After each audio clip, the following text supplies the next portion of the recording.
Bueno, hermanos, entonces ya oramos, vamos a comenzar con Daniel capítulo 8, ahí, primera parte.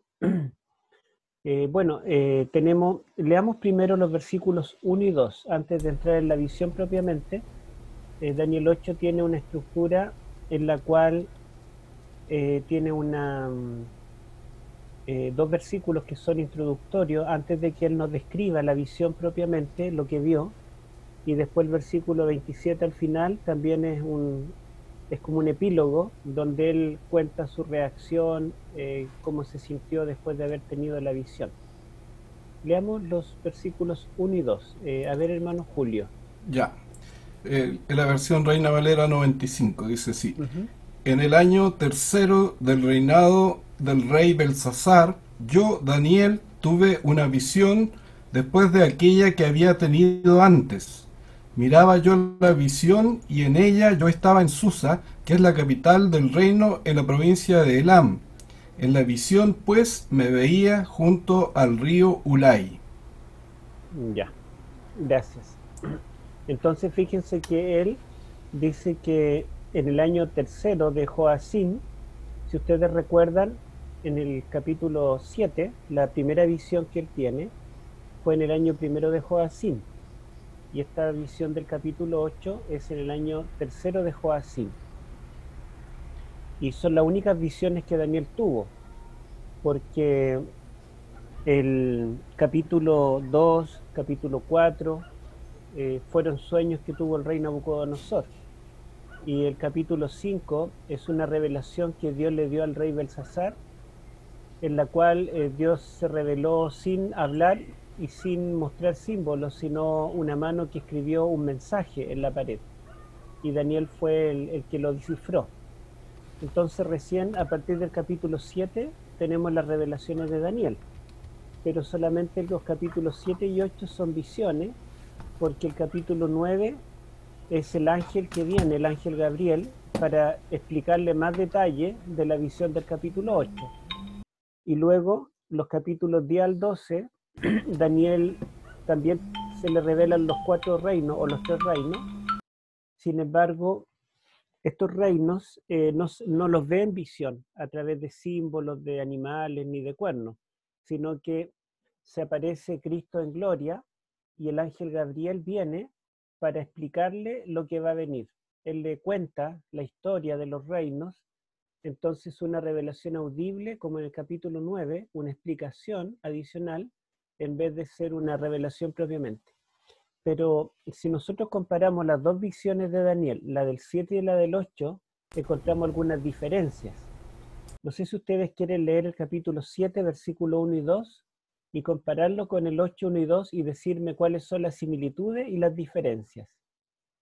A ver si alguien o leámoslo ambos, el 7, 1 y 2, ponemos atención, y después el 8, 1 y 2, y vemos en qué se parecen y en qué se diferencian esta forma en que Dios se reveló a Daniel, acá. El, Leo 7, 1 y 2, ¿sí? dice: En el primer año de Belsasar, rey de Babilonia, tuvo Daniel un sueño y visiones de su cabeza mientras estaba en su lecho. Luego escribió el sueño y relató lo principal del asunto. Daniel dijo: Miraba yo en visión de noche y vi que los No, cuatro vientos de... entonces sería el 1 nomás, Ah, el uno, ya, perfecto. claro. Eh, ¿Y qué encuentran ustedes que tiene similar y distinto con el capítulo 8, la revelación del 8?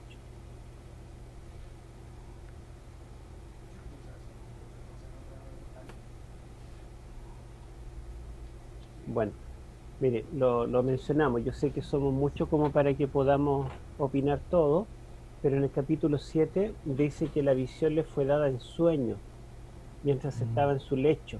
¿Se dieron cuenta de ese detalle? Sí.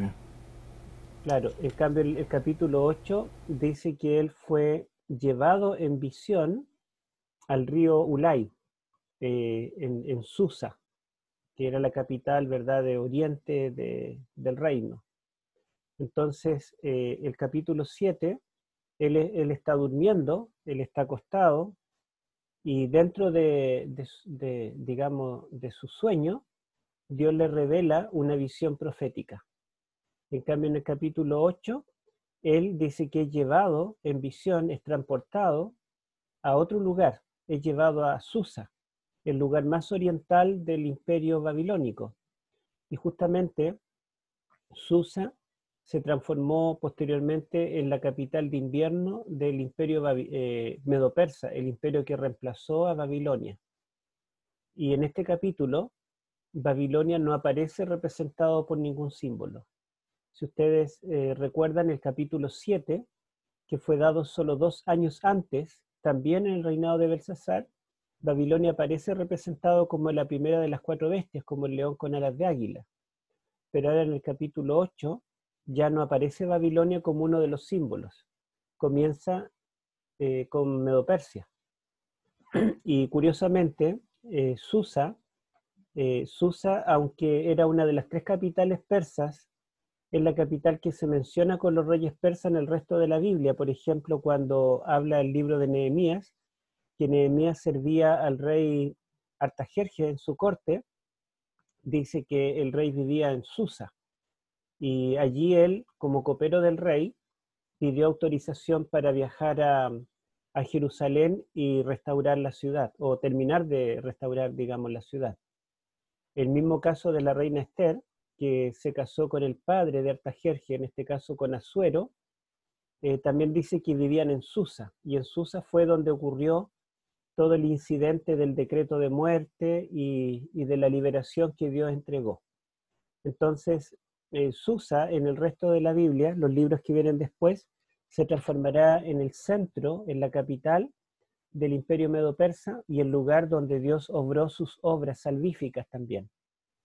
Así que el lugar al cual fue llevado Daniel es muy significativo para comenzar una secuencia de imperios dejando de lado ya a Babilonia. El rey Belsasar, que era el segundo de a bordo, porque dijimos que tenía una corregencia con su padre Nabonido, estuvo en el trono por lo menos 10 años. Hay una duda si fueron 10 o 13. Lo más probable es que fueron 10. Pero de todas maneras, la visión fue en el año tercero. O sea, Babilonia seguía siendo en este tiempo el imperio mundial del cercano oriente. Ahora, en esta fecha, que sería más o menos el año 547, según lo que se calcula, es una fecha en la cual ya Ciro había unido a los medios y a los persas y estaba luchando contra el imperio libio, que sería una de las 3 costillas que se ven los dientes, entre los dientes del oso. Vamos a avanzar entonces. Leamos los versículos 3 y 4 que tenemos a continuación. Hermano Julio. El capítulo 8. 8. Sí. Ya. Dice: alcé los ojos y miré, y había un carnero que estaba delante del río, y tenía 2 cuernos, y aunque los cuernos eran altos, uno era más alto que el otro, y el más alto creció después. Vi que el carnero hería con los cuernos al poniente, al norte y al sur, y que ninguna bestia podía parar delante de él, ni había quien escapara de su poder. Hacía conforme a su voluntad y se engrandecía.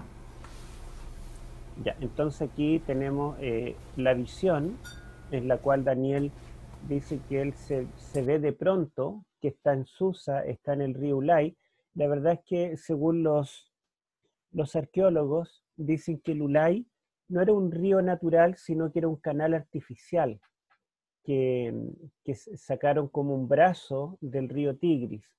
Entonces él está en un canal, y en el capítulo 10 al 12, que es la última revelación, él está en un río, en el río Tigris, que era un río muy grande, y en el capítulo 7 él está en su cama, está durmiendo, pero en visión ve el gran mar y los vientos que combaten en el gran mar.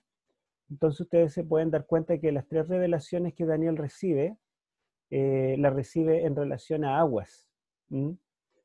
Bueno, él dice que él alzó los ojos estando parado en el lecho del río en una orilla y de pronto ve que viene un carnero, o más bien había un carnero delante de él.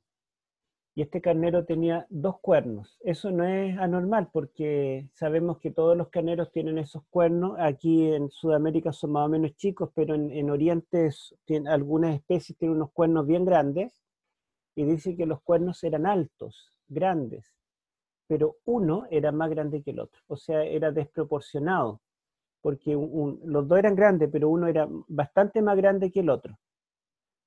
Eh, y, y nos dice que el que era más grande creció después.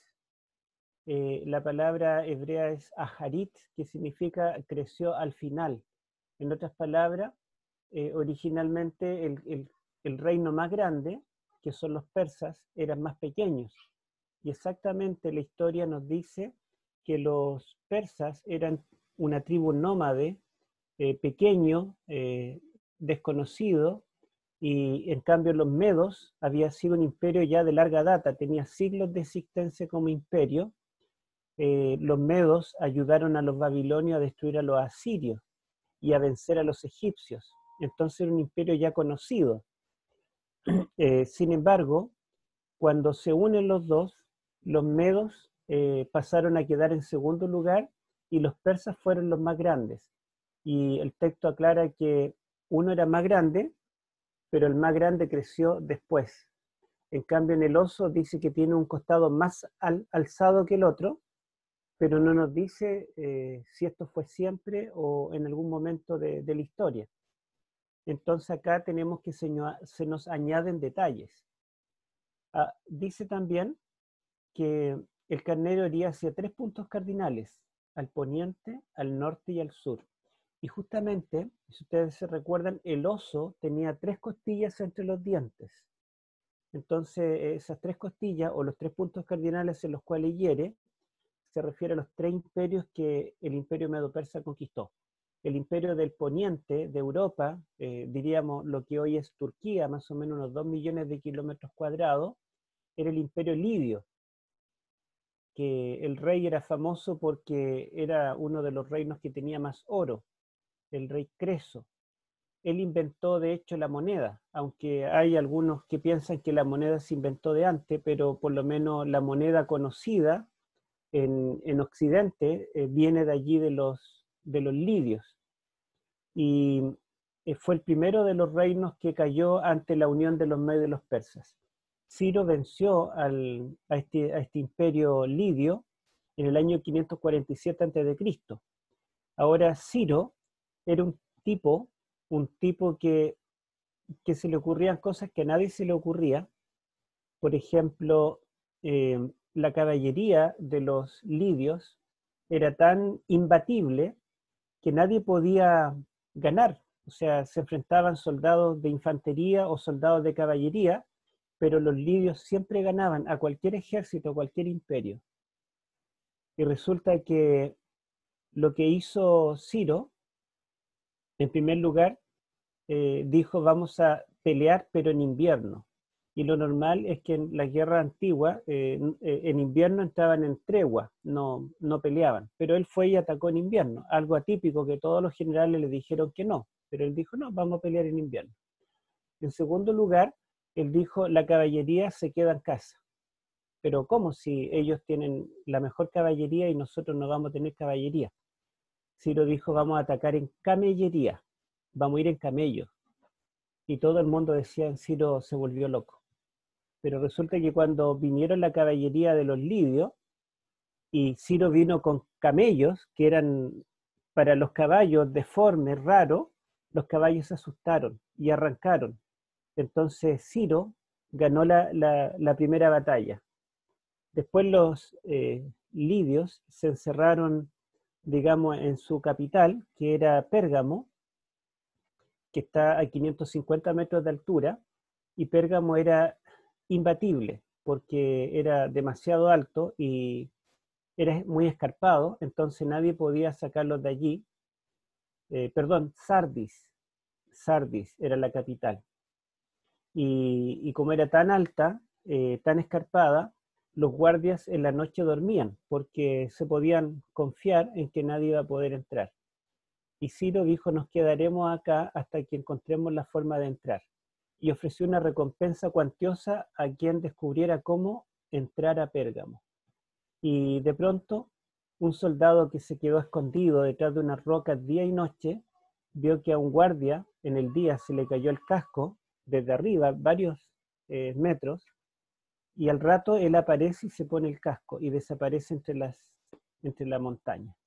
Entonces él siguió al hombre, siguió la huella y descubrió que había entre las rocas de la montaña, había como un pasadizo y tenía una especie de escalera de caracol. Así que esperaron la noche y subieron los soldados de Ciro por allí, y efectivamente los guardias de noche estaban durmiendo, no vigilaron, y Ciro tomó la ciudad. Esto lo toma Jesús en Apocalipsis y le dice en el mensaje a Sardis, sé vigilante, porque y vigila, no sea que te duermas y te quiten, ¿verdad?, aquello que todavía te queda. Entonces, Ciro finalmente conquistó este imperio gracias a las estrategias que usó, que eran completamente inusuales para la época. Bueno, y después, en el año 539, Ciro se enfrenta con el mismo rey Belsasar, el que tenemos acá, aunque es uno de sus generales, el que penetra los muros de Babilonia por debajo del río, pero también a Ciro se le ocurrió drenar el río y desviarlo hacia un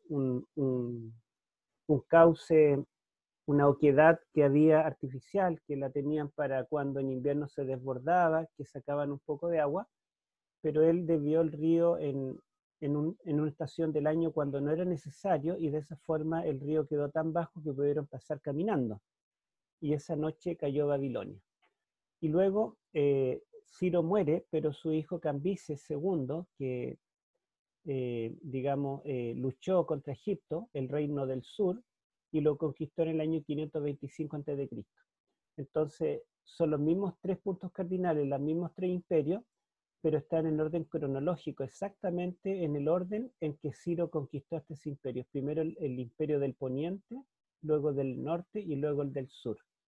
Y dice que ninguna otra bestia o ningún otro reino podía pararse delante de él, nadie escapaba de su poder y hacía de acuerdo a su voluntad, y se engrandecía. Que yo coloqué allí la palabra en hebreo, que sería wehigdil, que viene de Gadol en la raíz.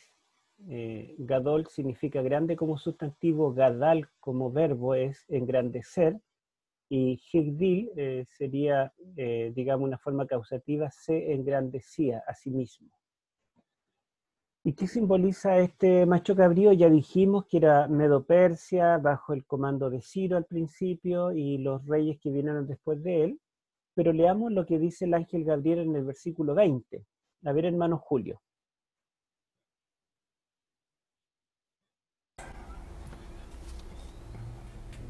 Dice así.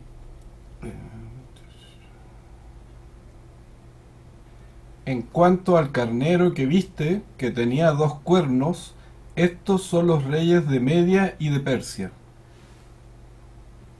Ya, entonces aquí no deja lugar a la especulación, no pueden haber múltiples interpretaciones, porque claramente dice que el carnero que tenía dos cuernos son los reyes de Media y de Persia.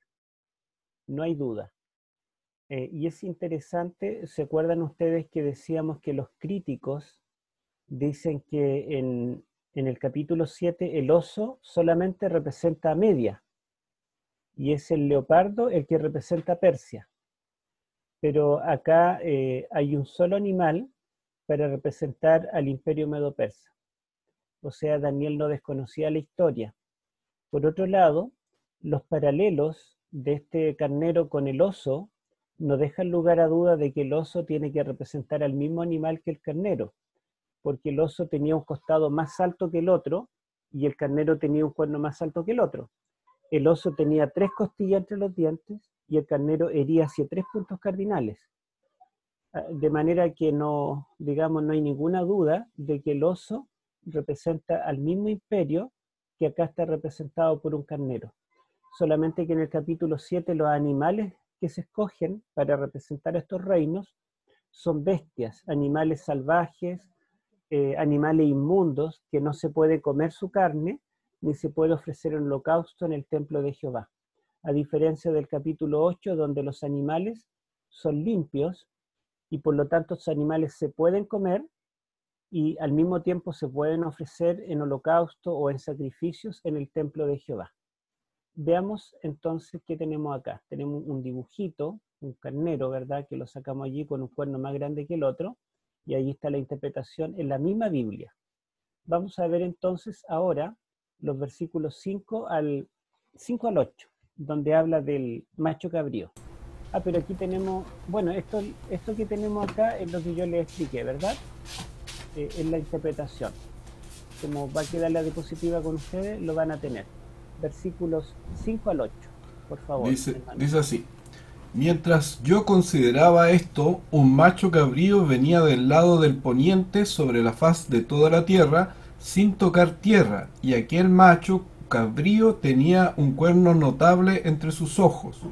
Vino hasta el carnero de 2 cuernos que yo había visto en la ribera del río, y corrió contra él con la furia de su fuerza. Lo vi llegar junto al carnero, se levantó contra él y lo hirió, y le quebró sus 2 cuernos, y el carnero no tenía fuerzas para hacerle frente. Lo derribó por tanto a tierra, lo pisoteó, y no hubo quien librara de su poder al carnero. El macho cabrío creció en gran manera, pero cuando estaba en su mayor fuerza, aquel gran cuerno fue quebrado, y en su lugar salieron otros 4 cuernos notables hacia los 4 vientos del cielo. Ya, gracias hermano. Bueno, lo que tenemos entonces después, bueno, aquí yo puse alguna evidencia arqueológica que se ha descubierto del Imperio Medo-Persa, que ellos mismos se representaban por carneros con grandes cuernos. Ustedes pueden ver distintos iconos, ¿verdad? Que se representan por este tipo de animales. Bueno, entonces luego tenemos un segundo animal, que en este caso es un macho cabrío, y este macho cabrío viene del poniente. Aquí nos dice el punto cardinal. Del poniente. El poniente en el mapa sería desde Europa. Si el imperio medo-persa conquistó más allá de los límites de Babilonia, porque conquistó el imperio lidio que estaba en Europa, Turquía, la Turquía moderna tiene parte en Europa y parte en Asia. Entonces, el imperio medo-persa alcanzó a rozar, digamos, Europa, la Europa moderna, pero en cambio este imperio vendía de más allá, del poniente de los límites del imperio. O sea, tendría que venir más allá de Lidia. Y efectivamente vino de la península greco-macedónica. El imperio representado por el macho cabrío es el imperio griego de Alejandro Magno, que vino del poniente. Dice sobre la faz de toda la tierra. Eso quiere decir la gran conquista que logró Alejandro, que no tuvo límite en cuanto al territorio, a la geografía que logró conquistar. Y otro detalle dice sin tocar tierra. La verdad es que un animal para no tocar la tierra tiene que correr muy rápido. Y justamente en el capítulo 7 veíamos que el imperio griego estaba representado por un leopardo. Y los leopardos son los animales más rápidos, junto con los chitas, ¿verdad? Que superan los 100 kilómetros por hora. Por otro lado, este leopardo tenía 4 alas. Entonces, tanto en el capítulo 7 como en el capítulo 8 se destaca de este imperio la rapidez. Entonces dice que este macho cabrío, a diferencia de los machos cabríos normales, tenía solo un cuerno entre los ojos, ¿verdad? Pero este cuerno era notable, era grande, destacado. Entonces, no solamente este macho cabrío tenía un cuerno grande y venía del poniente con mucha rapidez, sino que venía para enfrentar al carnero que estaba parado allí, macizo, fuerte, y que nadie lo podía enfrentar.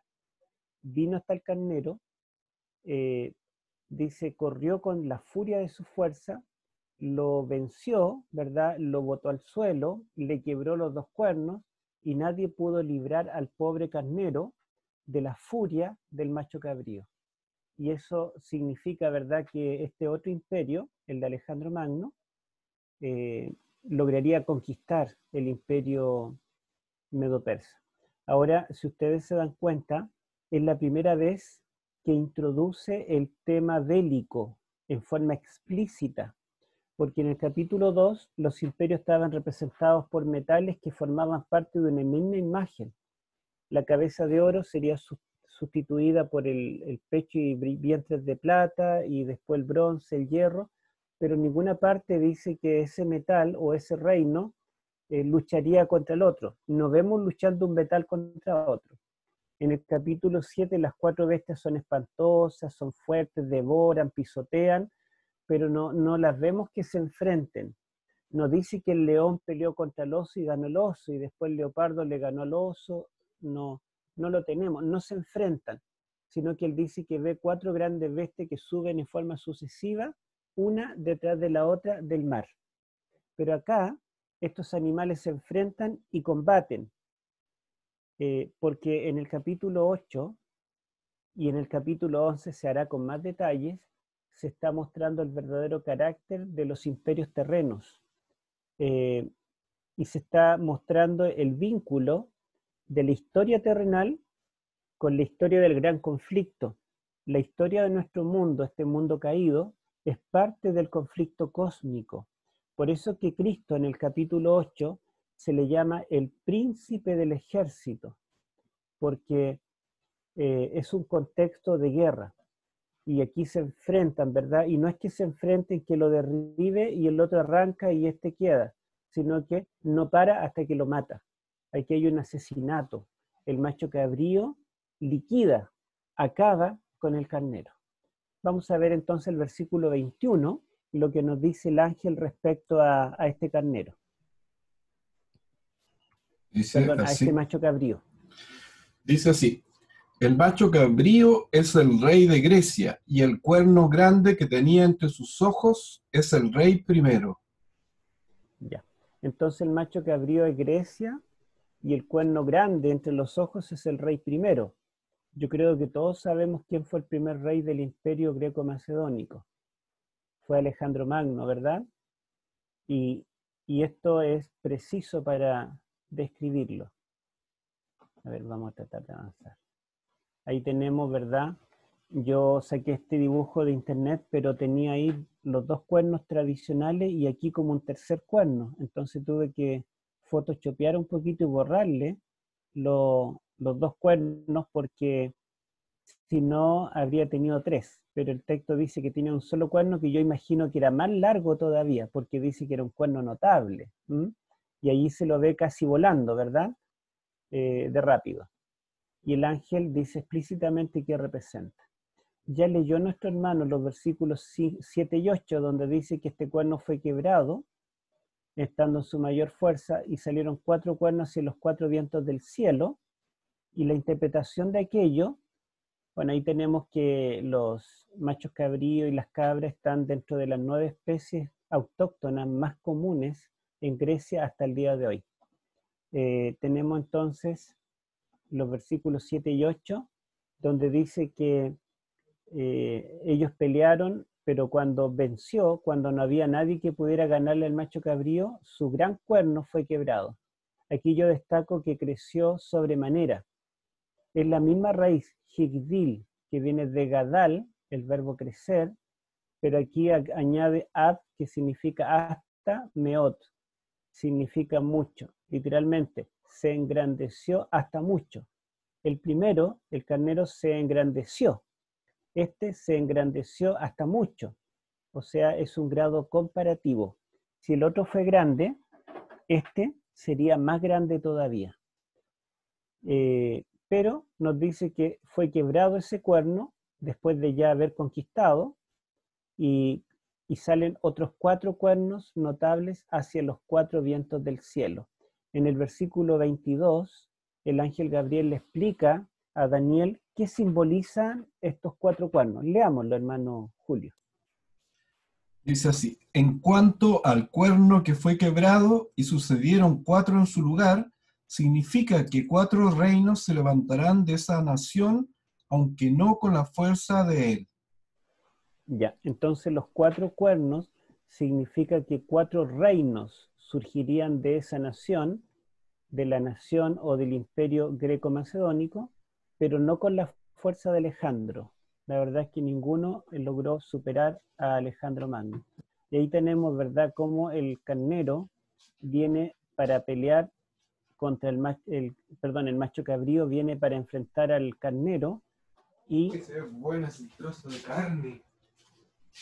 y el ángel le dice explícitamente lo que significa, ¿verdad? Y lo que significan esos 4 cuernos. Ahora, bueno, eso hasta aquí. Veamos entonces el versículo 9, que nos menciona allí. A ver, aquí tenemos algunas explicaciones, ¿verdad? Lo que decíamos, la rapidez, Alejandro Magno, y todos estos detalles ya los mencionamos. Generalmente nosotros decimos que los 4 cuernos son los 4 generales, Ptolomeo, Lisímaco, Casandro y Seleuco, pero el texto no dice que son 4 reyes o 4 generales, sino 4 reinos, ¿verdad?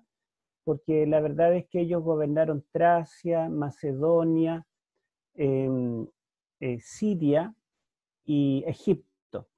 Ellos formaron reinos, ellos, digamos, constituyeron dinastías. Los más destacados, los más grandes fueron el imperio de Ptolomeo y el de Seleuco, que eran del sur y del norte respectivamente, y Ptolomeo ocupó el mismo territorio que siempre tuvo el imperio egipcio, que ya de antaño que era conocido por su importancia. Y Seleuco ocupó el mismo territorio que ocupó el imperio babilónico de Nabucodonosor. Entonces fue como los típicos reyes de Egipto y Babilonia, o Egipto y Asiria. ¿Mm? Creo que tengo un mapa acá, no tengo, no puse mapa, pero más adelante tengo unos mapas que les voy a mostrar. Veamos entonces el versículo 9, o a ver si tengo algo más aquí, los 4 cuernos del carnero. Aquí tenemos el mapa. Bueno, acá tenemos el Imperio Unido de Alejandro Magno, ¿verdad? Ustedes pueden ver que conquistó toda esta región del cercano y mediano oriente. Aquí estaba Babilonia, ¿verdad? Babilonia era más reducido, era acá, Palestina, el límite estaba aquí. Ahora el imperio medo-persa se extendió un poco y conquistó el imperio lidio, ¿verdad? Y conquistó Egipto, pero Alejandro vino del poniente, de acá, y desde el poniente de esta península griega conquistó todo el territorio, incluso más allá, poco más allá de la frontera del imperio medo-persa, y llegó hasta la India. Después ya no había mucho más que conquistar para allá, había montañas, terreno desconocido, y conquistó el imperio egipcio, se coronó como faraón de Egipto. Entonces Alejandro lo conquistó todo. Y, y el cuerno notable, bueno, representa a Grecia unida, que además de Alejandro, pasaron algunos años antes que se dividieran 4. Filipo III, que fue su hermanastro en realidad, tenía deficiencia mental, y a pesar de eso hubo un tutor de Alejandro que gobernaba a través de Filipo. Y luego vino Alejandro IV, que fue el hijo de Alejandro, que nació después que él falleció, pero estando en la adolescencia fue asesinado, igual que Filipo. Entonces el Reino Unido permaneció poco tiempo. Allí tenemos una imagen, si ustedes quieren conocer a Alejandro, ahí esa foto la saqué de su Facebook para que lo puedan conocer. Allí hay una moneda con su rostro y ahí dice Alexandro. Alejandro sería en griego. Bueno, y aquí tenemos las satrapías que se formaron, que finalmente quedaron 4 de estos. El más grande fue el Seleucida, si ustedes se dan cuenta, abarcó todo el imperio babilónico, y el Ptolomeo, que abarcó el imperio Egipto, y Jerusalén quedó entre estos dos.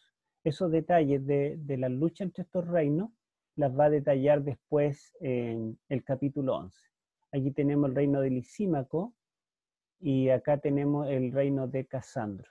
Lisímaco es más o menos el imperio lidio y parte de la península o de Macedonia, y Casandro, ¿verdad?, tuvo parte de la península griega. Veamos la siguiente. Ahí tenemos entonces los 4 reinos, el reino de Tracia, que todos comenzaron más o menos en la misma fecha, pero terminaron algunos muy rápido. Fíjense que ya el 284 Tracia dejó de ser reino. Macedonia el 168 cayó por manos de los romanos. Roma conquista Tracia en esa fecha. Y Siria, el reino del norte, o Babilonia, y Egipto abajo, permanecieron más tiempo, hasta el 65 Siria, o Seleucida, y Egipto, o Ptolomeos, duró hasta el año 30 a.C. Finalmente el Imperio Romano absorbió todo. Veamos aquí tenemos fotos de los 4 generales que fundaron estas dinastías, estos 4 reinos, para que ustedes los conozcan. Los griegos acostumbraban, digamos, en su arte representar a las personas en dibujos, esculturas. En cambio los hebreos evitaban aquello, y por eso podemos conocer a estos personajes. Bueno, y ahí están los 2 más importantes, ¿verdad? Vamos a avanzar. El reino del norte Seleucida está en rosado, que sería todo el territorio que ocupó el imperio de Nabucodonosor, el imperio de Babilonia. Bueno, veamos el cuerno pequeño, versículo 9. Vamos a retroceder un poquito. Versículo 9. ¿Qué nos dice allí, hermano Julio? Dice así: de uno de ellos salió un cuerno pequeño que creció mucho hacia el sur y el oriente, y hacia la tierra gloriosa. Ya, entonces, cuando dice, y de uno de ellos salió un cuerno pequeño, así a simple vista, cuando lo leemos descuidadamente, pareciera que sale de uno de los 4 cuernos, porque el versículo anterior está hablando de los 4 cuernos que salieron una vez que el cuerno grande fue quebrado. A ver si leemos el 8 y el 9 juntos, hermano Julio. Ya, dice así: el 8, el macho cabrío creció en gran manera, pero cuando estaba en su mayor fuerza, aquel gran cuerno fue quebrado, y en su lugar salieron otros 4 cuernos notables hacia los 4 vientos del cielo. De uno de ellos salió un cuerno pequeño que creció mucho hacia el sur y el oriente, y hacia la tierra gloriosa. Ya, entonces dice que mientras el macho cabrío, perdón, conquistó todo, se hizo fuerte, nadie podía enfrentarlo, pero estando en su mayor fuerza, aquel gran cuerno fue quebrado. Y en su lugar salieron 4 cuernos hacia los 4 vientos del cielo, y de uno de ellos salió un cuerno pequeño. Entonces, cuando dice que salió de uno de ellos, podría ser de uno de los 4 cuernos, o podría ser de uno de los 4 vientos. Y de hecho, aquí tenemos, bueno, aquí yo tengo esto no encontré un dibujo, pero corté un cuerno por allí, pero los dibujos que he encontrado en algunos estudios bíblicos adventistas son estos: el cuerno quebrado allí, y 4 cuernos que brotan de él, y de uno de estos cuernos sale un cuerno pequeño. Pero este dibujo estaría errado, porque en realidad el cuerno pequeño no brota de uno de los 4 cuernos. Aquí también hay otro dibujo. Esto es más correcto, ¿verdad? Un cuerno que no está vinculado con el macho cabrío, ni con sus cuernos, un cuerno independiente, aquí viene de Italia, ¿verdad? Y se expande hacia 3 puntos cardinales que los va a mencionar el texto. Entonces, y de uno de ellos salió un cuerno pequeño que creció mucho. Vayigdal, fíjense que aquí Gadal es el mismo verbo crecer en el idioma hebreo, pero añade yeter, que la Reina Valera lo traduce mucho, pero en realidad yeter es un superlativo que significa excesivamente. Entonces, literalmente, diría que este cuerno pequeño creció excesivamente. Si ustedes lo comparan, se acuerdan que el carnero dice que se engrandeció, que es el mismo verbo gadal, ¿verdad? Después el carnero, perdón, el macho cabrío, dice que se engrandeció sobremanera o hasta mucho, que es un comparativo, más que el anterior. Pero este crece excesivamente. En otras palabras, el cuerno pequeño representa un imperio que sería más grande que el imperio medo-persa de Ciro y sería más grande que el imperio greco-macedónico de Alejandro. Por estos motivos, nosotros no creemos que el cuerno pequeño pueda representar a Antíoco IV Epífanes, porque si nosotros vemos acá el mapa, a ver si tenemos el mapa, tenemos que el reino seleucida de Antíoco IV Epífanes solamente era una parte del imperio de Alejandro. Alejandro reinaba sobre todo y el imperio seleucida solamente gobernó una parte, una cuarta parte podríamos decir, pero además de eso, cuando Antíoco Epífanes subió al trono, el imperio seleucida estaba reducido, era un pequeño país, ya no era este imperio grande, enorme, que abarcaba mucho, había sido reducido su territorio y el imperio dominante era Roma, que ya había conquistado este reino, había ganado el imperio cartaginés del sur, o sea, del norte de África, que sería el sur del mar Mediterráneo, y también había conquistado el imperio de Lisímaco. Por lo tanto, sobrevivían hasta la fecha solamente el imperio seleucida y el Ptolomeo.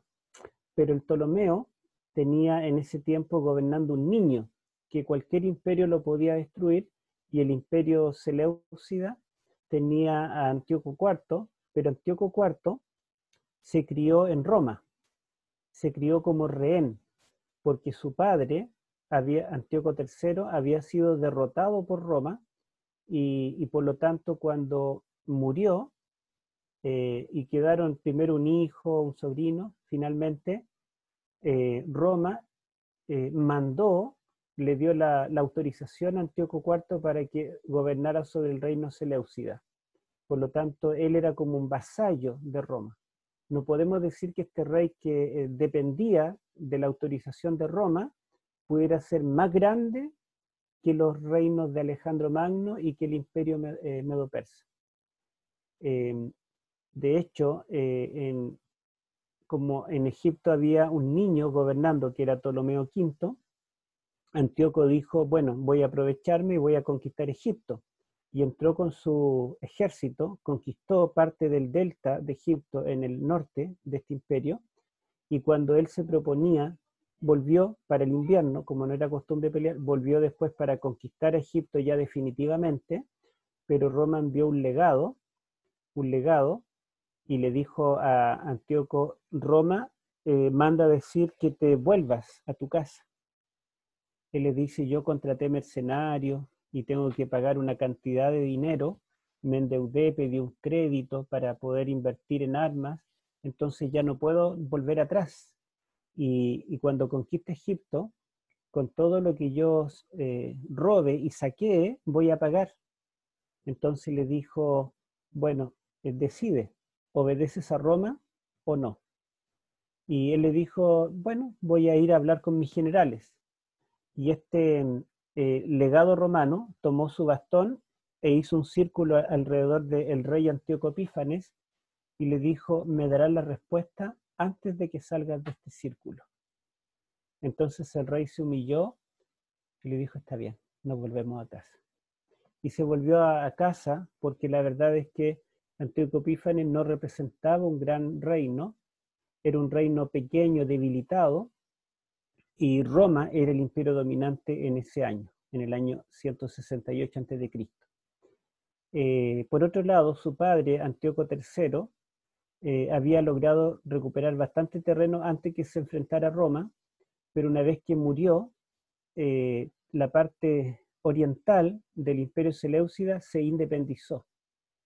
Y Palestina, que pertenecía digamos, al imperio seleucida, también se independizó. Los judíos se rebelaron con Judas Macabeo, vencieron a los ejércitos de Antíoco, entonces Antíoco perdió este territorio y también perdió este territorio, y Antíoco marchó con sus soldados a recuperar este territorio, y cuando entró a un templo para saquearlo, tanto primero como segundo de Macabeo nos cuentan que fue asesinado.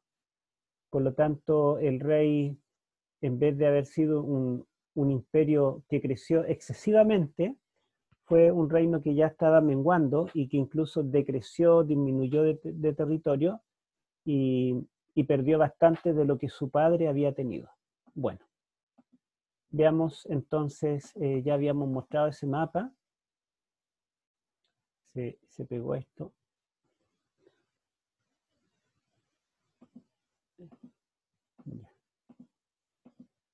El cuerno pequeño.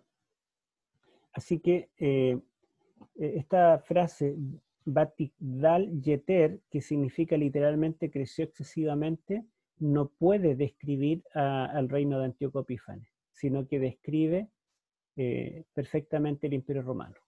Por otro lado, dice aquí, fíjense ustedes que creció mucho o creció excesivamente hacia el sur y al oriente y hacia la tierra gloriosa. El original no dice tierra, esta palabra fue añadida, literalmente dice solamente gloriosa o gloria o esplendor, así se puede traducir. Es Cebí la palabra. Creció mucho al sur, al oriente y hacia la gloria o hacia la gloriosa. Y como esta palabra no tiene mucho sentido así sola, los traductores añadieron la palabra tierra porque en el capítulo 11 aparece la frase Haaretz Sevi, que significa la tierra gloriosa. Por lo tanto, se suple esa palabra, pero aunque en el capítulo 11 sí está la palabra tierra, aquí la palabra tierra no está. Sin embargo, la palabra Sevi en el idioma hebreo es muy parecida a la palabra Safón. Ustedes dirán, pero bueno, son letras distintas. Vi, fon, parece distinto. Pero recuerden que originalmente solo se escribían las consonantes sin vocales. Y resulta que Daniel escribió con los caracteres hebreos preexílicos y en el tiempo de Esdras, según cuenta la tradición rabínica, Esdras y un equipo de eruditos traspasó o reemplazó los caracteres hebreos preexílicos antiguos a los caracteres hebreos modernos que nosotros conocemos, que son cuadraditos, y al cambiar la última letra es muy similar en la P por la Safón, por la B, es muy parecida, entonces cualquiera se equivoca y hemos encontrado, o sea, se han encontrado muchos errores de ese tipo en el Antiguo Testamento, donde después se encuentra alguna evidencia, a veces los rollos del Mar Muerto en otra fuente, que muestra la correcta traducción. Interesantemente, la Biblia griega, la Septuaginta, que es la traducción que los rabinos hicieron 3 siglos antes de Cristo desde el hebreo original al griego, en griego dice norte, no dice gloriosa ni tierra gloriosa. Entonces lo más probable es que el texto original decía que creció excesivamente al sur, al oriente y al norte. 3 puntos cardinales. Si esto es así, significa que este imperio vendría del poniente, porque fíjense, el único punto cardinal que no menciona es el poniente. Y efectivamente, si vemos un mapa, no sé si tengo un mapa acá, a ver, vamos a ver. Bueno, acá tenemos el límite del imperio Ptolomeo estaba acá, Egipto, acá estaba el imperio sirio, y aquí estaba el resto, bueno, que también cayó Macedonia, etcétera, pero Roma viene de acá, viene de más al poniente del imperio.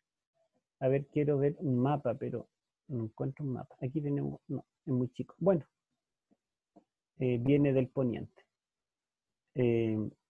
Vamos a ver entonces el texto hebreo, y de uno de ellos salió literalmente el cabro de cabras, o el macho cabrío de cabras, que dice aquí que se engrandeció hasta mucho, se engrandeció excesivamente, pero a ver, yo quiero leer solamente la última parte, que sería acá. Voy a leerlo como está en castellano. Yo lo puse en el género en que aparece allí, porque la palabra cuerno, que es keren, en el idioma hebreo es una palabra femenina. Sería la cuerna, grande, perdón, era más, aquí esto me impide ver, lo vamos a correr para arriba. Ya, cuando él era fuerte, fue quebrada la cuerna grande, o el cuerno grande, que en este caso Alejandro, subieron visibles o notables, el verbo aquí es hasé, hasut en plural, que sería de la misma raíz de la palabra hasón, que se traduce como visión, o sea, subieron otros notables, 4, subieron notables o visibles, esa es la idea, visibles 4, de debajo de ella, de la cuerna o del cuerno grande, para los 4 vientos o vientas, la palabra viento puede ser femenino o masculino, del cielo, que aquí es masculino, y de una, en femenino, de ellos, masculino, salió una cuerna, femenino, desde pequeñez, y creció de exceso o preeminencia al sur, al este y a la gloria, o al norte. Entonces acá, si nosotros nos damos cuenta, la palabra cuerno, en singular o plural, es femenino. Ustedes ven que el cuerno, eh, eh, del cuerno grande que fue quebrado, subieron en femenino, subieron ellas, visibles o notables en femenino, 4 en femenino. Y luego dice, hacia los 4 vientos del cielo, que es masculino, y de una de ellos en masculino salió. Entonces, si salió en masculino, ellos en masculino, significa que sale del cielo, de uno de los vientos del cielo. ¿Mm?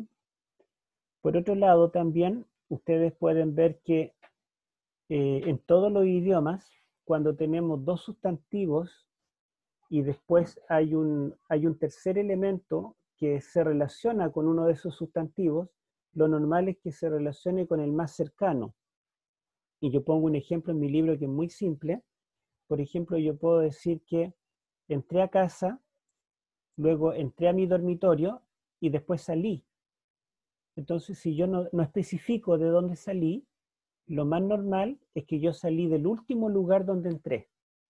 Es verdad que entré a la casa, pero después menciono que entré al dormitorio. Entonces, cuando digo salí, lo más lógico es que salí del dormitorio, porque el antecedente más cercano al verbo salir es el dormitorio, de donde entré al final. Entonces aquí es verdad que menciona 4 cuernos, que sería un sujeto, un sustantivo, y 4 vientos, que sería otro sustantivo, pero cuando dice, y de uno de ellos salió, lo más normal es que salga del último elemento mencionado, en este caso los vientos del cielo. Y además de eso, ustedes ven que en el original no usa la palabra cuernos. Nos dice como la Reina Valera que aquel gran cuerno fue quebrado y subieron otros 4 cuernos notables, sino que dice subieron notables 4. El sujeto está tácito, no menciona el sustantivo cuernos, solamente el adjetivo visibles o notables. Este es un adjetivo, por lo tanto, tenemos solo un sustantivo en esta oración, que sería los vientos del cielo. Y cuando dice, y de uno o de una de ellos salió, entonces tiene que ser del único sustantivo que tenemos antes, que sería vientos. Obviamente no se refiere al sustantivo el cuerno grande, porque dice de una de ellos. Entonces no está hablando de uno, sino de más de uno. Y aquí hay otro juego de palabras que lo vamos a ver con más detalle en este, digamos, a ver, lo vamos a ver acá. Aquí lo vamos a ver. Ustedes ven que vientos es femenino, del cielo masculino, y de uno en realidad es femenino, de una, y de ellos es masculino. Porque acá estas últimas 2 palabras del versículo 8 encuentran un paralelo con las 2 primeras palabras del versículo 9. vientas, si lo pronunciáramos en el género femenino en español, vientas del cielo masculino de una de ellos. O sea, está haciendo un juego de palabras, colocando femenino masculino y comenzando femenino masculino. Fuera de eso, en las palabras hebreas, Ruhot Hashamayim y Ahat Mehem, ustedes ven que la primera palabra termina en T, y aquí la primera palabra termina en T, la segunda termina en M y la tercera termina en M, lo que produce una asonancia, o sea, una similitud en la terminación de la sílaba de cada palabra. Esta asonancia está uniendo Ruhot Hachamain con Ahat Mehem y significa que de una de ellos se refiere a los vientos del cielo. ¿Mm? Bien. Ahora nosotros podemos comprobar, de acuerdo a la historia y la geografía, si realmente este cuerno pequeño no es parte de los cuatro cuernos. No salió de los cuernos, sino que salió de los vientos. Entonces no tiene nada que ver con el imperio griego, sino que es otro imperio. Esto está en concordancia con los otros paralelos de los capítulos 2, 7 y 11, donde también está la secuencia de reino, porque nosotros vemos que después de Medo-Persia y después de Grecia viene el Imperio Romano. Entonces acá, si después de Persia y después de Grecia viniera un rey local como Antíoco y no viene el Imperio Romano, sería el único capítulo en las cuatro secuencias que se salta a Roma. Sería extraño. ¿Mm? Pero además de eso, la historia y la geografía nos muestra algo interesante. El versículo 9 nos muestra un crecimiento horizontal, ¿verdad? Geográfico, conquistas militares, y está representando la fase imperial de Roma, porque dice que creció excesivamente, primero al sur, segundo al oriente y tercero al norte. Cuando nosotros vemos la historia del Imperio Romano, vamos a pasar acá, Roma originalmente era un pequeño pueblo allí, Lacio, ¿verdad? Que estaba rodeado de otros pueblos, otras culturas que eran mucho más poderosas, como los etruscos. Roma allí no tenía muchas posibilidades de sobrevivir. Miren el reino etrusco, qué enorme imperio, poderoso. Y Roma, en cambio, era algo pequeño. Sin embargo, la historia nos dice que ese cuerno pequeño, ese pequeño reino, lograría conquistar. Y Roma conquistó no solamente a los etruscos, sino conquistó todo el resto de Italia, las islas, Córcega, Cerdeña, Sicilia. Roma conquistó primero al sur, todo el sur, toda esta parte la conquistó. Pero luego, no sé si tengo un mapa acá, a ver, veamos. Bueno, ahí tenemos. Aquí tenemos a Italia, ¿verdad? Roma está por acá, pero conquista todo esto. Acá en África estaba el imperio cartaginés. Era el imperio más rico del mundo, porque los historiadores griegos le llaman los fenicios.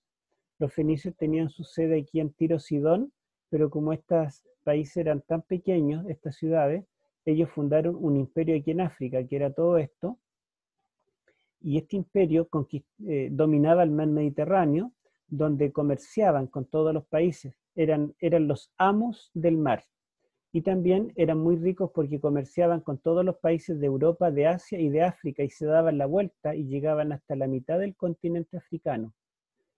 Entonces, este imperio se había hecho tan poderoso que finalmente comenzó a conquistar el mundo.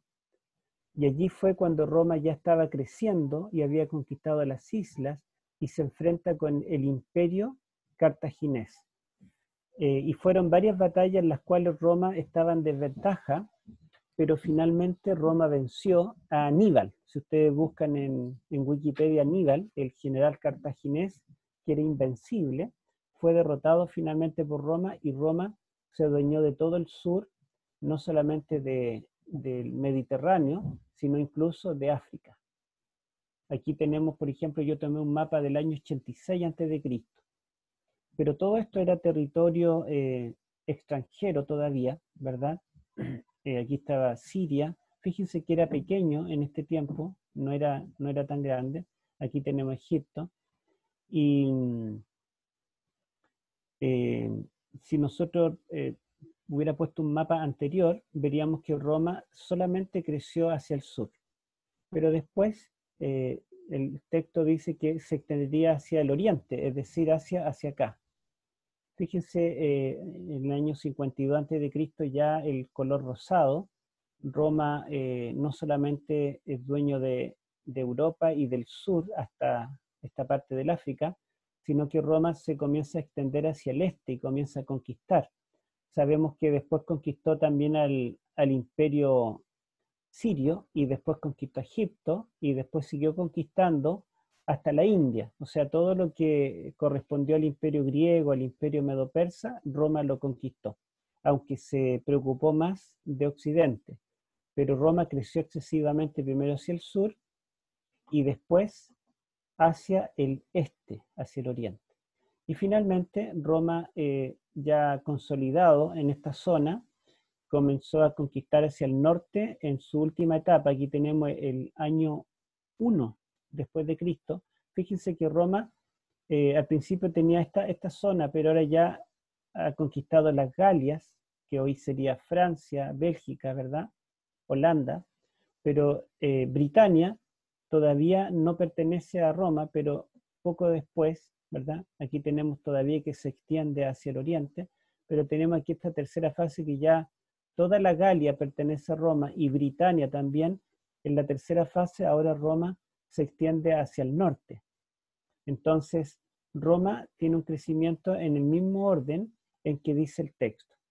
Si nosotros pensamos en Antíoco Epífanes, ¿verdad? Que él gobernaba aquí un reino, este reino reducido, él perdió el oriente, o sea, no podemos decir, primero hacia el sur, él intentó conquistar Egipto, crecer, pero Roma lo detuvo y tuvo que devolverse, y la zona de Palestina que estaba al sur de Siria, que le pertenecía a su padre, la perdió, porque los judíos se rebelaron y perdió el sur, perdió también el oriente, y cuando él intentó recuperarlo, murió, y el norte nunca intentó conquistar el norte.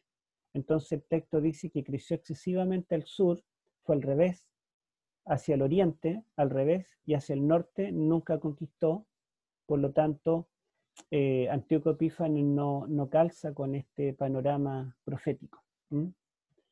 Bueno, vamos a avanzar. Allí tenemos a Antíoco III el Grande, el padre de Antíoco IV, que se le llama el Grande porque la verdad es que él logró conquistar y recuperar bastante territorio hasta que se enfrentó con Roma.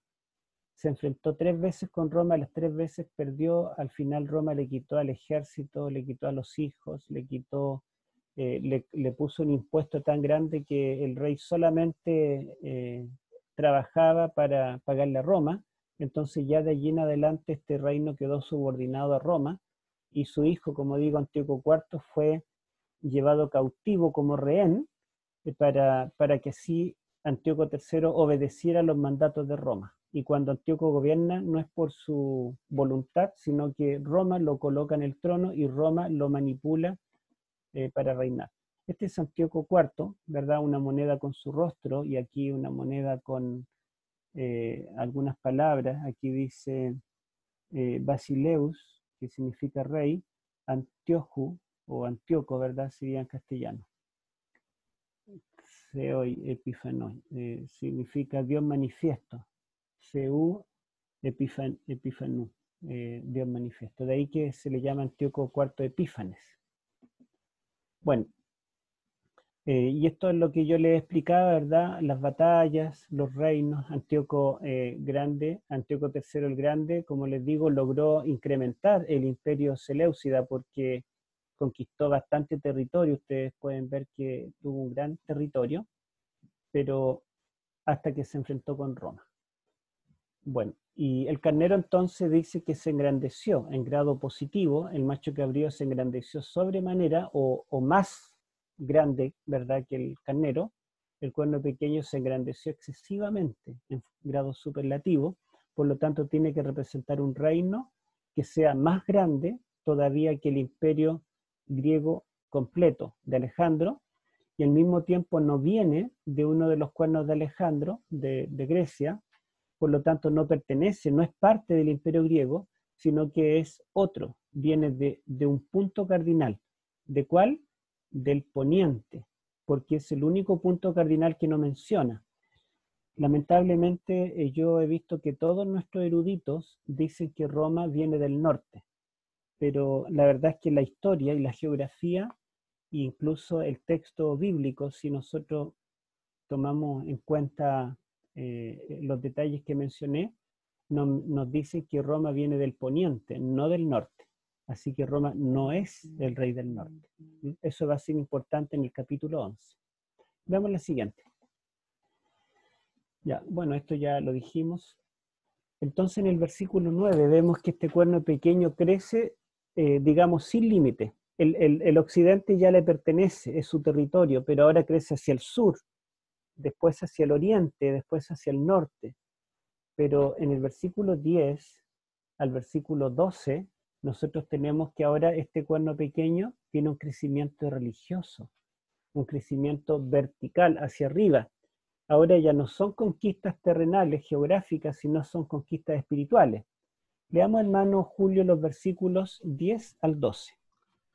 Bien, dice así: creció hasta llegar al ejército del cielo, y parte del ejército y de las estrellas echó por tierra y las pisoteó. Aún se engrandeció frente al príncipe de los ejércitos. Por él fue quitado el sacrificio continuo, y el lugar de su santuario fue echado por tierra. A causa de la prevaricación le fue entregado el ejército junto con el sacrificio continuo, echó por tierra la verdad e hizo cuanto quiso y prosperó. Gracias. Entonces dice, fíjense que el verbo gadal, el verbo engrandecerse, aparece 3 veces. El carnero una vez apareció, se engrandeció. El macho cabrío apareció una vez, en grado comparativo, pero solo una vez. Pero aquí aparece 3 veces. Primero, se engrandeció excesivamente en sus conquistas horizontales, luego se engrandeció contra el ejército del cielo, y en tercer lugar se engrandeció incluso contra el príncipe del ejército. Veamos el texto, a ver, creo que lo tenemos aquí. Se engrandeció hasta el ejército del cielo, y parte del ejército y de las estrellas se echó por tierra y las pisoteó. Cuando se habla en la Biblia del ejército del cielo o de las estrellas del cielo, se refiere a los ángeles leales de Dios o al pueblo de Dios, en este caso el Israel del Antiguo Testamento o el Israel del Nuevo Pacto en el Nuevo Testamento. El ángel interpreta, no nos deja lugar a la duda, ¿verdad? A la ambigüedad. Versículos 23 y 24, hermano, por favor. ¿Ya? 23 y 24. Dice: al fin del reinado de estos, cuando los transgresores lleguen al colmo, se levantará un rey altivo de rostro y entendido en enigmas. Su poder se fortalecerá más, no con fuerza propia. Causará grandes ruinas, prosperará, actuará arbitrariamente y destruirá a los fuertes y al pueblo de los santos. Cuando dice, gracias hermano, al fin del reinado de estos, se refiere a los 4 cuernos que formarían 4 reinos. ¿Se acuerdan que dice que los 4 cuernos representan 4 reinos que saldrían de esta nación de Grecia? Bueno, al fin del reinado de estos 4 reinos, se levantará un rey altivo de rostro, que es el cuerno pequeño. Antíoco IV fue el 8º rey de, no sé si fueron 21 o 22 reinos. Entonces, Antíoco, si fuera Antíoco el cuerno pequeño, no podríamos decir que se levanta al fin del reinado de estos 4 cuernos, sino al principio, antes de la mitad, de acuerdo a la cantidad de reyes que hubo. Pero este imperio, este cuerno pequeño, que es Roma, se levantó al fin del reinado de estos 4 cuernos, y es exactamente lo que ocurrió en la historia. Dice que su poder, bueno, una característica interesante, fíjense que será un rey altivo de rostro. Esto se había dicho de Nabucodonosor cuando él en el capítulo 4 se engrandeció y dijo, ¿no es esta la gran Babilonia que yo edifiqué? Y también es una característica de Belsasar en el capítulo 5, cuando él, ¿verdad?, se enaltece sobre Dios y toma los vasos sagrados, los profana, y cuando Daniel le revela la escritura, él no se arrepiente, ¿verdad? Entonces, esta altivez del cuerno pequeño era una característica de los reyes de Babilonia. Este cuerno pequeño será una nueva Babilonia, pero además de ser altivo de rostro, que es una característica de los reyes babilónicos, es entendido en enigmas. Y esta frase se utiliza en los primeros 6 capítulos para describir a Daniel. Daniel era aquel entendido en enigmas, el que podía descifrar los misterios, revelar las revelaciones de Dios. Por lo tanto, este rey tendrá un carácter, ¿verdad?, pagano, como los reyes paganos, pero tendrá algo del remanente de Dios, entendido en las escrituras, entendido en las revelaciones de Dios. Su poder se fortalecerá no con fuerza propia, causará grande ruina, prosperará, hará arbitrariamente y destruirá a los fuertes y al pueblo de los santos.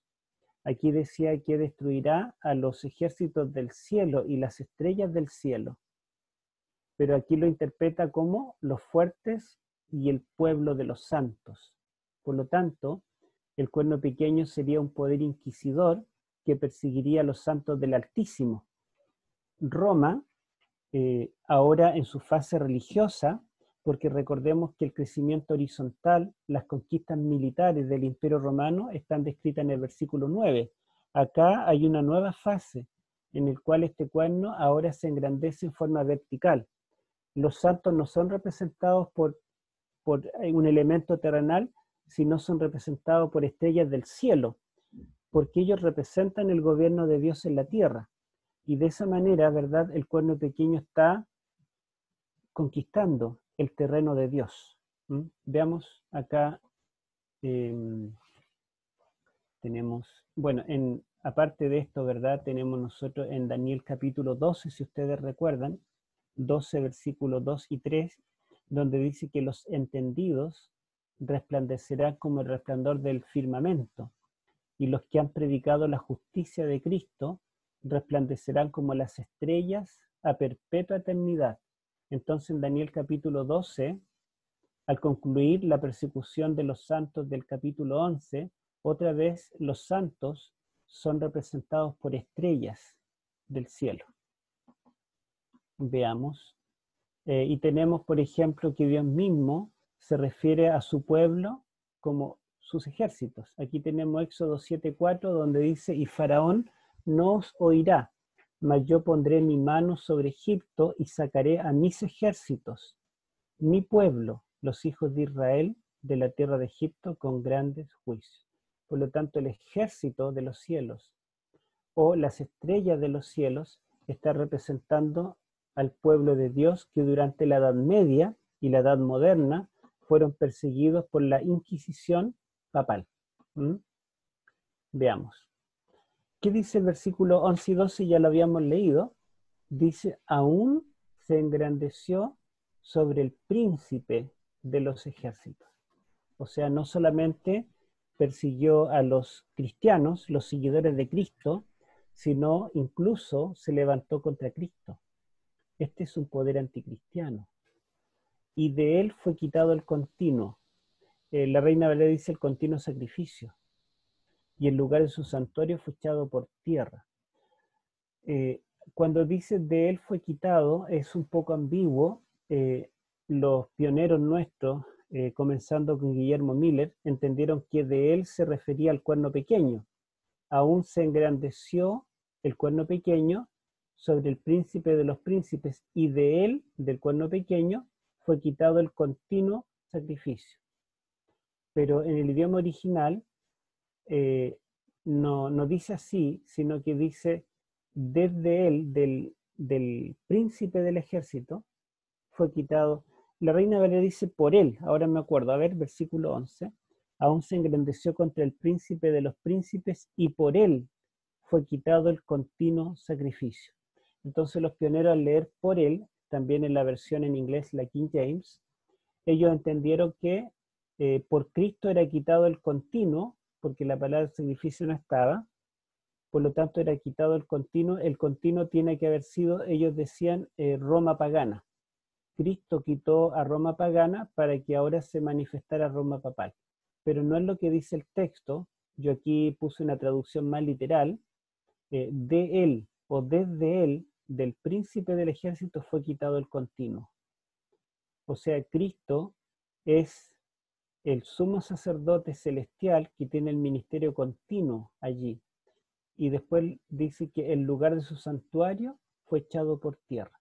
La palabra lugar, Macom, en el Antiguo Testamento hebreo aparece, me parece que 12 veces en total, y 11 de estas 12 veces se refiere a la morada de Dios, o al santuario celestial o al santuario terrenal, pero no se emplea para referirse a un lugar secular. Por lo tanto, ya al decir el lugar de su santuario, se refiere a la morada de Dios, la morada celestial, donde Dios mora, fue echado por tierra. El cuerno pequeño se levantaría contra el ministerio continuo de Cristo y también contra el santuario de Cristo. El ministerio continuo está representado por lo que el sumo sacerdote hacía en forma continua en el lugar santo.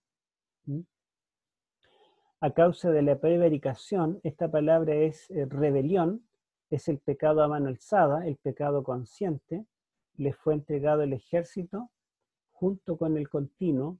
El ejército es el remanente o los cristianos fieles durante la Edad Media, y el continuo, el ministerio continuo de Cristo, y echó por tierra la verdad. Fíjense que todo lo echa por tierra. Echó por tierra el santuario, pisoteó en tierra al ejército del cielo y también echó por tierra la verdad. E hizo cuanto quiso y prosperó. Ese es el cuerno pequeño. Ya yo había explicado, me parece una vez, que todo esto ocurrió cuando el papado asumió roles sacerdotales.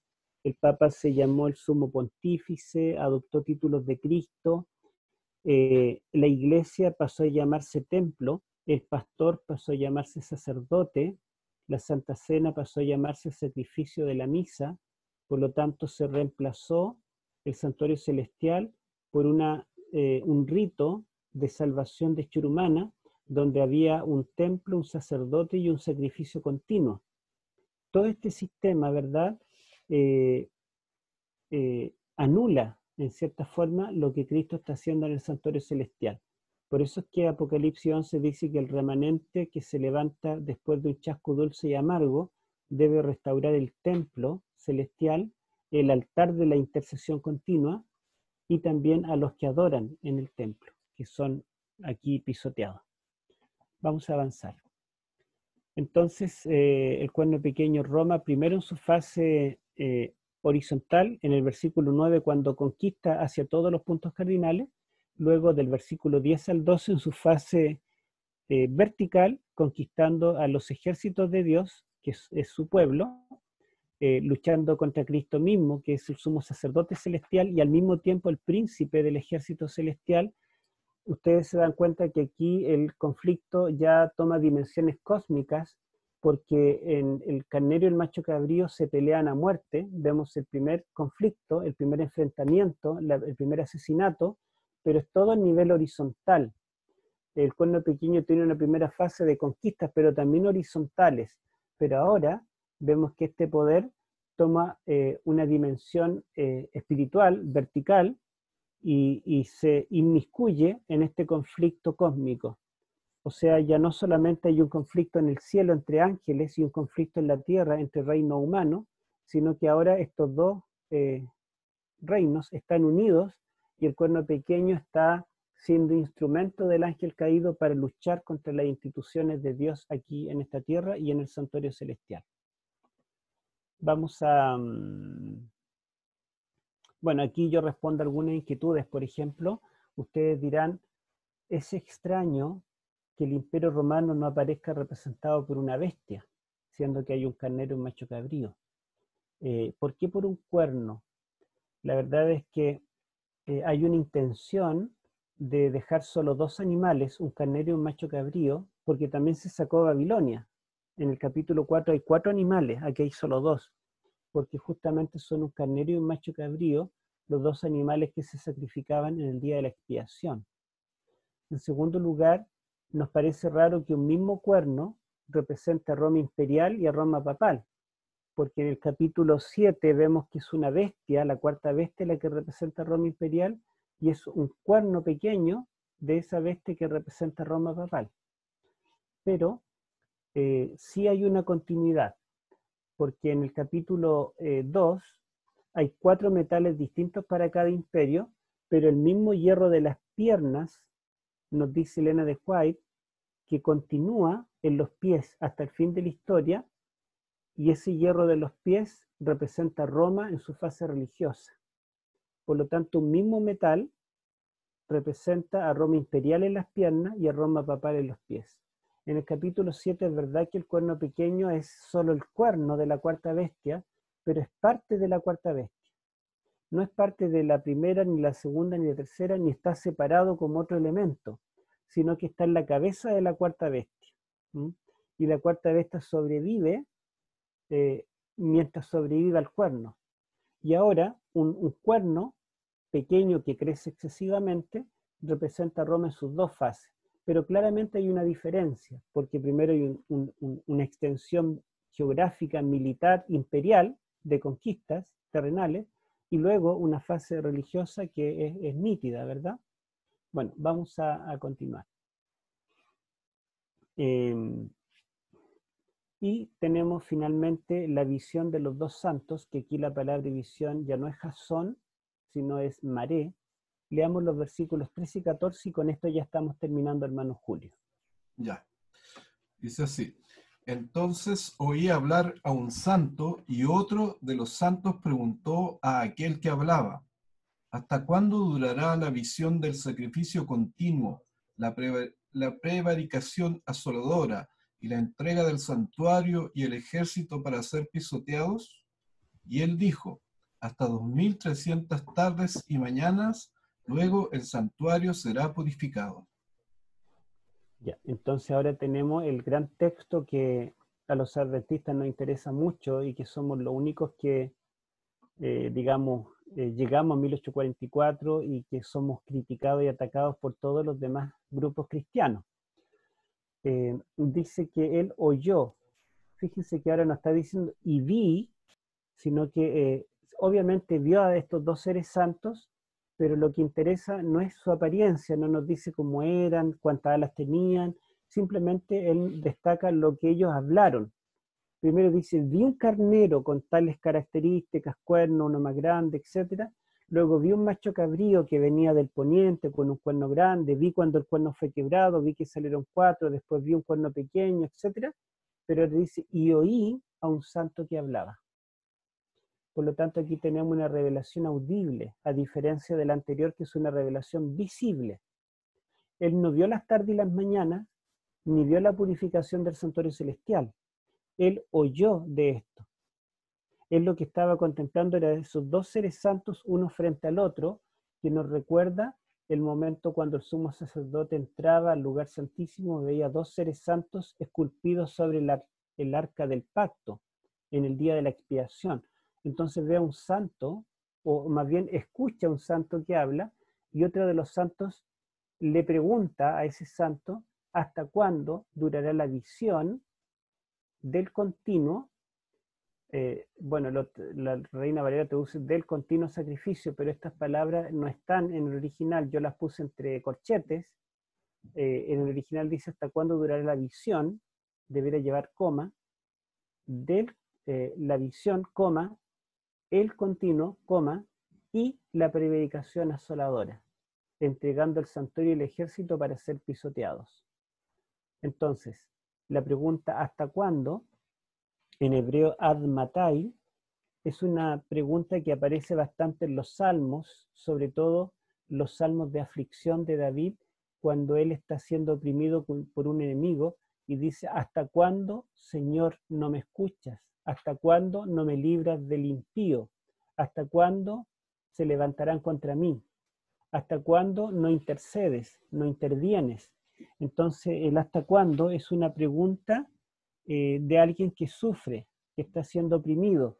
Y los ángeles están diciendo hasta cuándo Dios va a permitir que esto continúe, que suceda esto, que prevalezcan las bestias, los cuernos contra el pueblo de Dios.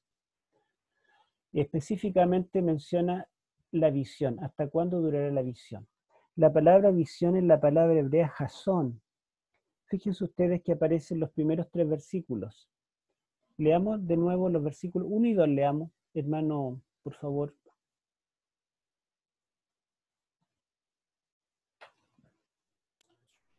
Capítulo 8, 1 y 2. ¿Sí?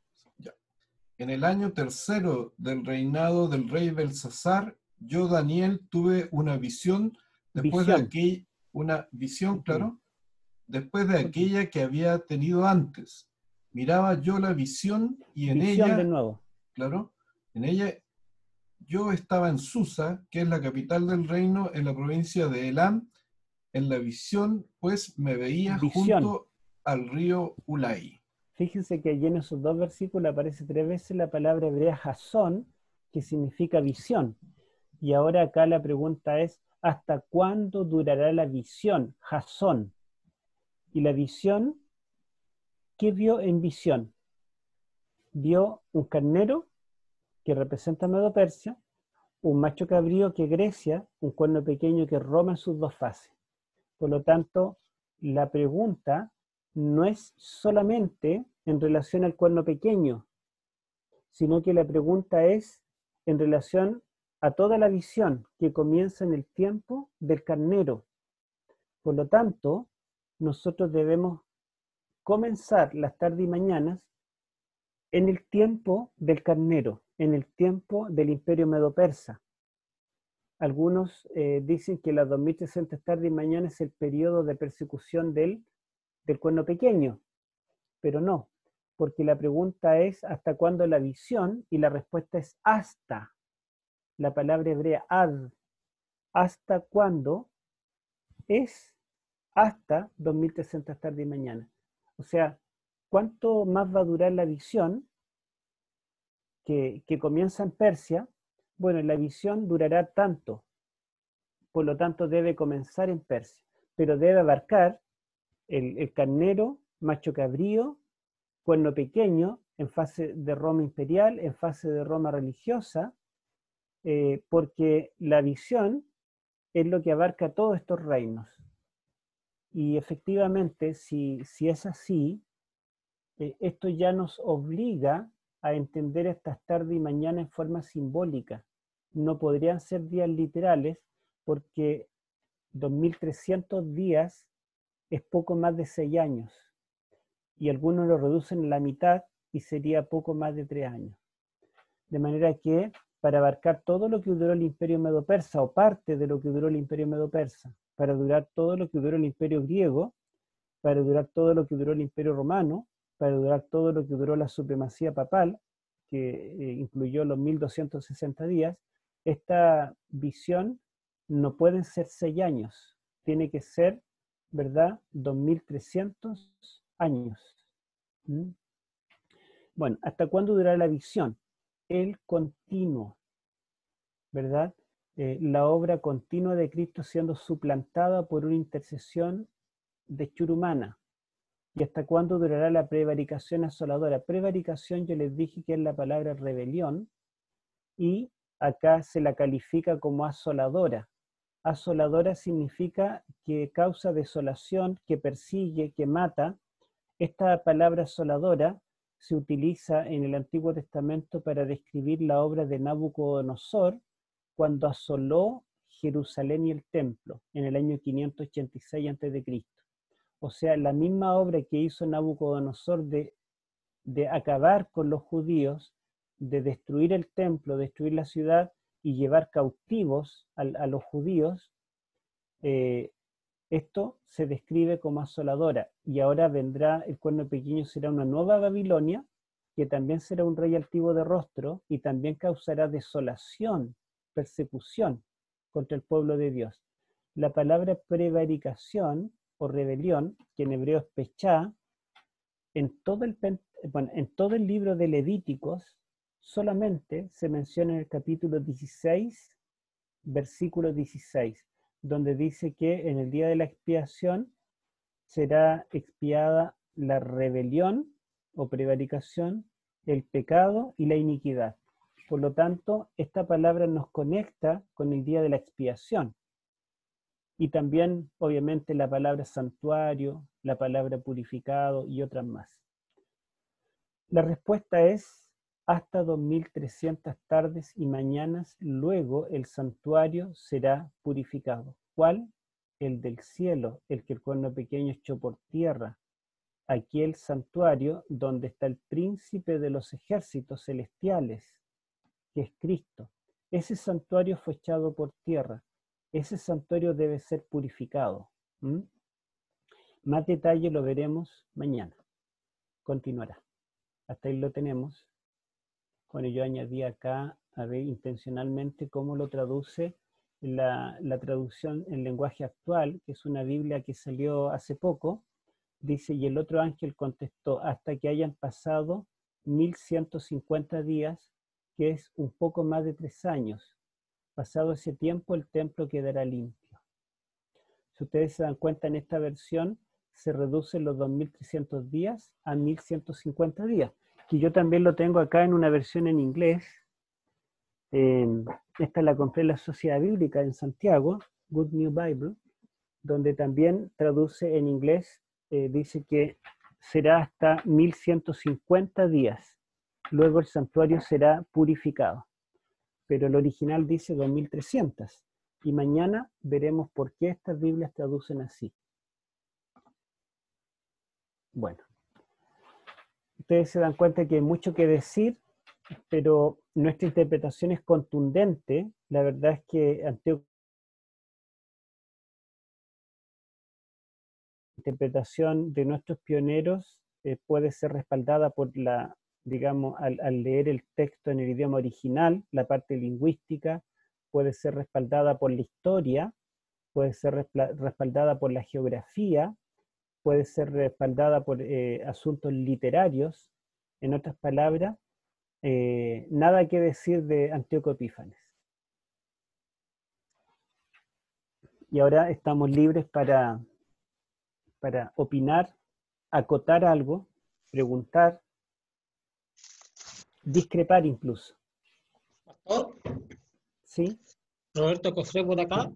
Sí, ahí tenemos la primera discrepancia, a ver. No, para nada. Lo que pasa es que iba a hacer otro comentario en su momento, pero más que nada con el último. O sea, yo siento que lo que más favorece nuestra interpretación es, o lo que le da más credibilidad y validez, fue la expresión del Señor Jesucristo. En el último sermón, Él dice, Él pone la abominación desoladora, la pone en el futuro, ¿o no? Claro. Entonces, creo que la mayor validez a nuestra interpretación la da el propio Jesús hace 2000 años atrás. Exacto. Cuando Él dice, cuando veáis la abominación desoladora, Él ya la está colocando en el futuro. Y el mismo Pablo, en 2 Tesalonicenses, dice algo similar. Entonces, tanto Jesús como Pablo le dan validez a lo que nosotros creemos, ¿no? Exactamente. Claro. Eso es una cosa. Lo otro, pastor, era que nosotros, esto ya tiene que ver conmigo, cuando nosotros analizamos el capítulo 8 de Daniel, creo que nosotros le damos mucha importancia que la tiene, o sea, ahí está el ADN nuestro, solo al día de expiación, o al gran día de expiación, al verdadero, al que estamos viviendo nosotros en estos momentos. Pero le damos poca importancia a la conversación de los dos ángeles cuando hablan acerca del continuo. Porque se preguntan ellos, ¿hasta cuándo durará la visión de la abominación desoladora y el continuo? ¿Cierto? Y el continuo. Y él dice hasta 2300 hasta la mañana. Entonces, lo que están diciendo los ángeles, que posterior a la muerte de Cristo, van a pasar, o sea, desde el año 457 hasta el año 1844, y después también el continuo va a seguir vigente. No el continuo sacrificio, pero el continuo, lo que hace el Espíritu Santo por su iglesia, por nosotros, lo que hacen los ángeles por nosotros. Claro, ¿qué es lo que hace el cuerno pequeño? Ataca, con lo que usted muy bien explicó, con la misa, con la comunión, con los santos, trata de ofrecerle al creyente un camino diferente de continuo, de intercesión, de compañía, lo que hace, o sea, desde que el Espíritu Santo bajó, desde el momento que bajó a estar con nosotros, para mí, lo que hace el Espíritu Santo, los ángeles por nosotros, se llama continuo. Lo que hizo el cuerno pequeño, ¿qué fue lo que hizo? Atacó eso con todo el cóctel de santos que le ofrece a sus creyentes. Entonces, mi preocupación es que le damos tanta importancia que la tiene al día de expiación, 1844, de ahí en adelante, pero descuidamos lo otro, el continuo, el día a día, la necesidad que nosotros tenemos de acudir al Espíritu Santo, a la asistencia de los ángeles, a lo que hace Cristo por nosotros, y a eso también debiésemos dedicarle nosotros tiempo. Eso era, pastor. Bueno, ustedes se pueden dar cuenta que la obra continua de Cristo en el santuario celestial se refiere a su papel en el lugar santo, y su obra de purificación del santuario se refiere a su obra en el lugar santísimo. Entonces aquí también tenemos que Daniel nos dice que el santuario celestial tiene 2 compartimentos y que Cristo como sumo sacerdote oficiaría en ambos. Las opiniones de mi hermano Roberto están muy buenas, ¿verdad? Son argumentos poderosos también para demostrar lo que nosotros creemos. Hay 2 manos levantadas. Voy a pedir a los hermanos que la mantengan y que hablen. No sé quién la levantó primero. Yo veo al hermano Sergio ahí con la mano levantada. A ver. Sí, Héctor, buenas noches. Buenas noches. Mira, lo que yo quería plantear es lo siguiente, lo que decía el hermano recién, que el cuerno pequeño haya atacado, ¿cierto?, la figura y todo lo que hace Jesús, ¿cierto?, en el santuario, no implica que él no siga haciéndolo, porque lo atacó terrenalmente. Él no puede ir al cielo, ¿cierto?, y decirle a Jesús, claro, tú dejas de hacer, ¿cierto?, el ministerio que estás haciendo. Entonces, desde ese aspecto, ¿qué vemos nosotros? Vemos que en Hebreos, Pablo nos trata de decir, ¿cierto?, que sigue el ministerio sacerdotal y uno mejor, que se hacía en el Antiguo Testamento, en el terrenal, ¿cierto? Que tenemos una mejor sangre, una mejor expiación, un mejor sacerdote, ¿cierto? Mejor que Melquisedec, incluso. Entonces, que el diablo haya atacado terrenalmente, ¿cierto? Esto no implica que el cielo dejó de funcionar. Eso es muy importante para nosotros. El cielo sigue funcionando como siempre. Claro. Sigue el ministerio correspondiente, ¿cierto? Y aunque no le demos tanto énfasis, como decía el hermano, a eso, en otros libros podemos entender, en los libros bíblicos, perdón, podemos entender claramente que estos ministerios, que el santuario aún sigue funcionando, que el ministerio de Cristo intercesor sigue funcionando, que el ministerio de Cristo defensor sigue funcionando, y que el santuario aún tiene vigencia, aunque nosotros lo sabemos por fe, por supuesto, pero sigue teniéndola. A eso me refiero yo solamente. Sí. Bendiciones. Sí, gracias. Sí, importante, ¿verdad?, mencionarlo, que aunque el cuerno pequeño atacó el ministerio continuo de Cristo en el santuario celestial y lo reemplazó por un sistema terrenal, la verdad es que Cristo nunca ha dejado de interceder por nosotros, aún en la Edad Media, en la Edad más oscura. Aquellos que encontraban a Cristo como Salvador, los méritos de Cristo, ¿verdad?, salvaban a esa persona. Yo quería mencionar un solo detalle, que los 6 primeros capítulos, que son historias, estos capítulos nos sirven para entender estas visiones de Daniel. Por ejemplo, ustedes ven que el ministerio continuo del sumo sacerdote está representado por los vasos de oro de la mesa, que fueron llevados a Babilonia en el capítulo 1, y que en el capítulo 5, cuando cae Babilonia, esos vasos son profanados. O sea, vemos a Belsasar que está atentando contra el continuo. Y en el capítulo 6, posteriormente, vemos que hay un decreto donde se da un decreto de muerte contra aquellos que tienen una oración continua. Deben interrumpir la adoración o las peticiones a todo Dios durante 30 días. Y la palabra aramea allí es la palabra continuo. que es equivalente a tamid. O sea, la primera vez que aparece continuo en Daniel no es en el capítulo 8, sino en el 6. Y el continuo allí es la adoración de Daniel hacia Jerusalén, donde estaba el templo, porque es de allí donde había una intercesión continua, un sacrificio continuo, una mediación continua. El humo, Elena de White dice en el libro El Santuario y su Servicio en el capítulo 1, que en forma continua el humo de los altares subía a la presencia de Dios, del altar del sacrificio en el atrio y del altar del incienso en el lugar santo.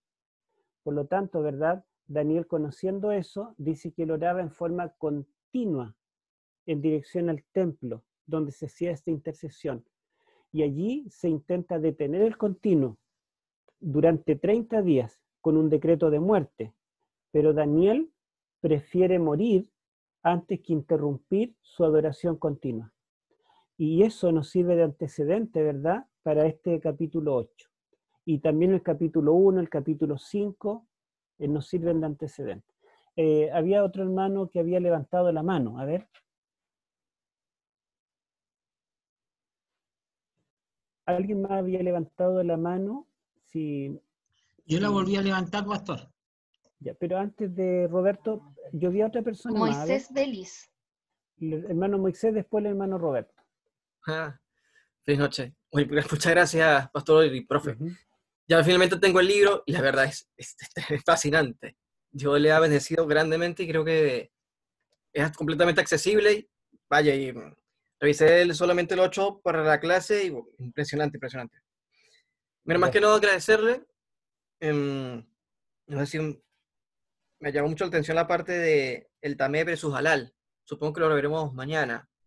Una diferencia bastante interesante. Bueno,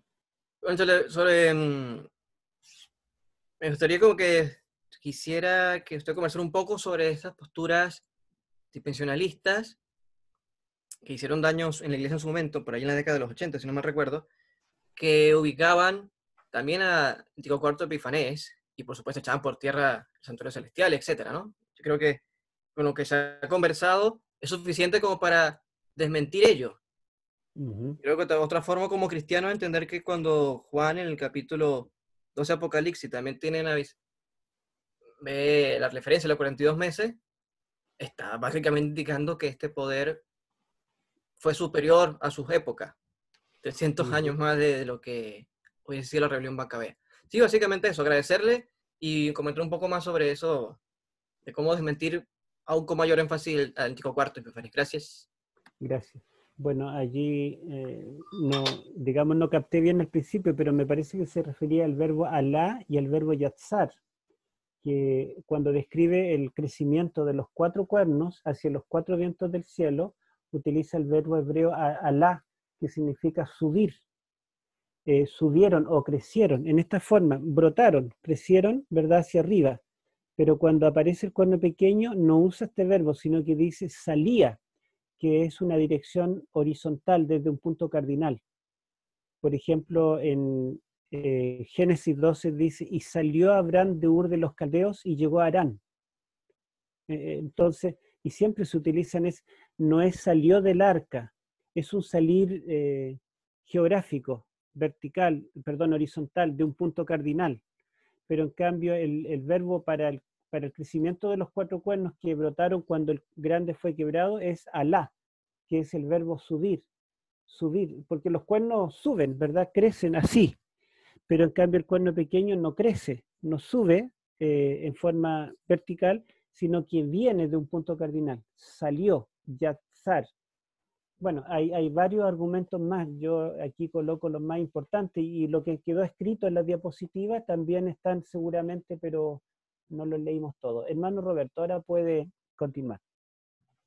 Sí. O sea, solamente siguiendo la conversación con respecto a lo que yo entiendo como continuo, pastor, no solamente quedando en el tema del sacrificio. Cuando hablamos nosotros del continuo en tiempo del tabernáculo de Israel, yo no solamente veo sacrificio en pos del pecador. Si una persona tenía una enfermedad, ¿no?, la lepra, ¿dónde tenía que partir? Donde el sacerdote para que le dijese está limpio o no está limpio, ¿no? ¿Es lepra o no es lepra? cuando habían dos personas que tenían un problema civil, ¿no? Contractual, que se habían vendido, no se podían poner de acuerdo, partían al santuario y el sacerdote les podía ayudar. Entonces yo entiendo el continuo no solamente en términos de pecado, de perdón del pecado, sino que todo el tabernáculo estaba abierto las 24 horas del día en función de quién, del pecador, no solamente con el tema del sacrificio o derramamiento de sangre. Por eso yo entiendo esta conversación de los dos ángeles. Bueno, en el cielo, a partir de 1844, el Señor está intercediendo por nosotros, ¿no? Comenzó el juicio investigador. Pero eso en el cielo, pero en el día a día, en mi relación con mi empleador, en mi relación con mi familia, con mis hijos, con la esposa, en todo, en mis luchas personales, ¿a quién necesito? Al Señor también. En este caso, ¿quién fue el Dios que descendió al cielo para estar con nosotros en estos momentos? El Espíritu Santo. Por eso para mí es tan importante el continuo, ¿no? Por eso es tan importante, sabiendo que estamos en el gran día de expiación, Cristo está intercediendo por nosotros en las mansiones, en el trono celestial, en el santuario celestial, pero aquí, en mi vida diaria, yo necesito al Espíritu Santo. Usted muy bien lo dijo en la Edad Media, ¿no? Y a mí se me vino a la cabeza al tiro. En la Edad Media el continuo siguió funcionando igual. Dice Apocalipsis capítulo 12 que tomó a la mujer en alas de águila y así como lo hizo con Egipto, con Israel, la sacó y se la llevó al desierto. Para mí eso es continuo, ¿no? El Espíritu Santo cuando nos convence de pecado, de justicia y de juicio, eso se llama continuo para mí. Cuando yo oro para conseguir un trabajo, por sanidad, para mí eso se llama continuo. Cristo dice que Él vive para interceder siempre por nosotros, Hebreos 7:25. En Mateo 28, está con nosotros para siempre. Disculpe que sea quizás más majadero en esto, porque creo que nosotros como adventistas, siempre, Daniel 8:14, juicio investigador, que para mí es una maravilla, que Cristo lo que está haciendo por mi salvación es una maravilla. Pero en el día a día, en lo cotidiano, en lo doméstico, se llama continuo. Por eso esa conversación tan importante de los ángeles, ¿no? ¿Hasta cuándo? El continuo no terminó en la cruz, como algunos piensan, ¿no? La ayuda diaria para nosotros es la que nosotros necesitamos para caminar este camino, ¿no?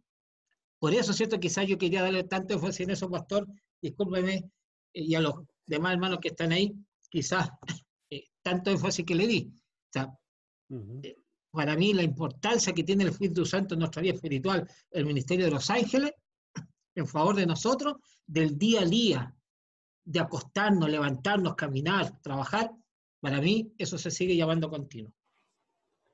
Bueno, en Romanos capítulo 8 se emplea el verbo entujano, que en castellano sería el verbo interceder, para la obra del Espíritu Santo, cuando dice que Él intercede por nosotros con gemidos indecibles, como también se emplea para Cristo en el mismo Amén. capítulo, para decir que Él intercede por nosotros.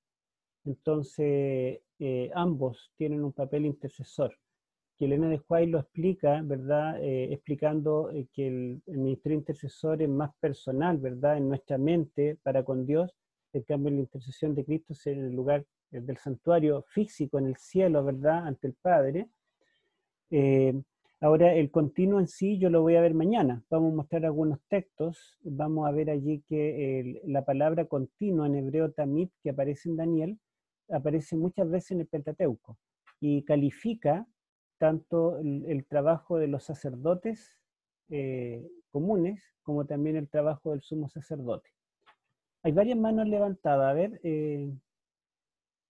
bueno, vi que el hermano Moisés Belli levantó la mano de nuevo y el hermano Sergio. El hermano Moisés lo levantó primero, después el hermano Sergio. En mi caso creo que porque se quedó pegado, disculpe. Ah, ya, se quedó pegado, bien. ¿Y Sergio? Sí, es que hay una pregunta en el chat, que es la última, no sé si la quieres ver, para A ver, la sí, hermana que está preguntando. si la pueden leer, por favor, ¿qué dice? Pregunta si Cristo intercede por nosotros los que estamos vivos o intercede por los muertos.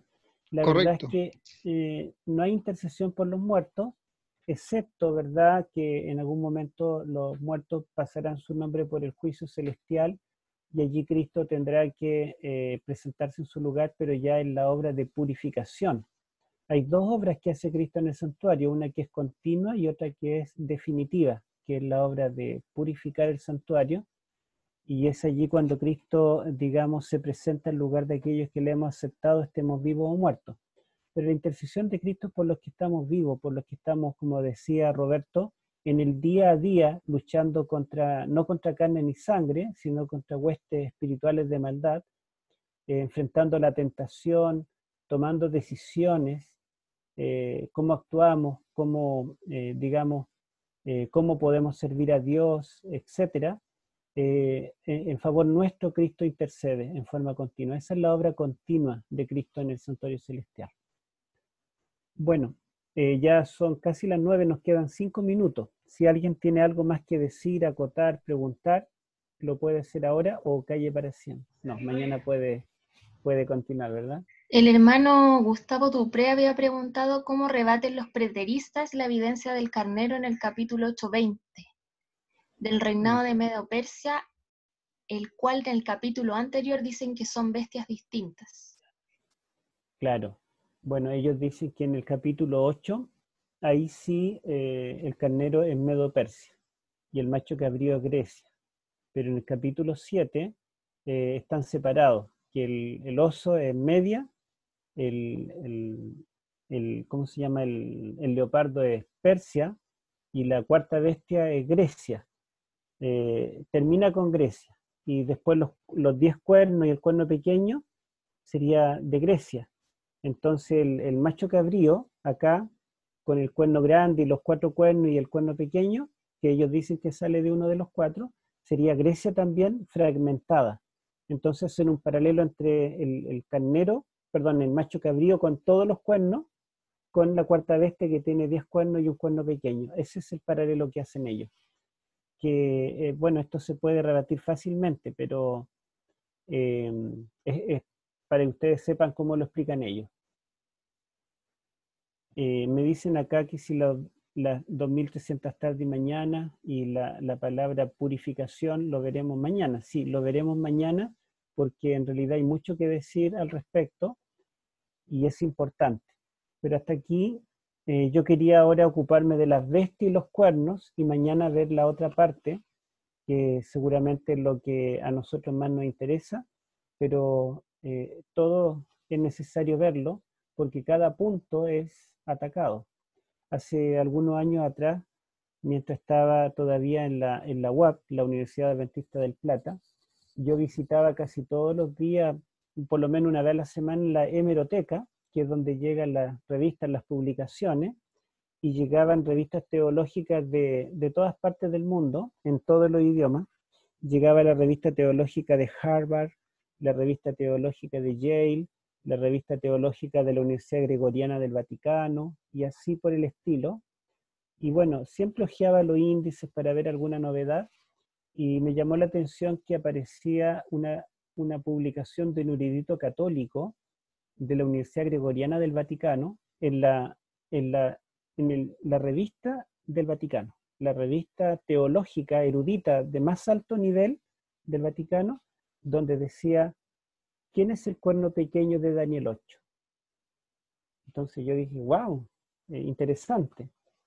Y tengo el artículo por ahí, lo fotocopié, así que puedo buscarlo. Bueno, la verdad es que no sé si lo encuentro porque tengo repartido en todas partes mis fotocopias, pero el libro, o sea, el artículo, muy denso, muy erudito, pero solamente se preocupaba de ver cuáles eran las fuentes de las cuales posiblemente derivó este mito.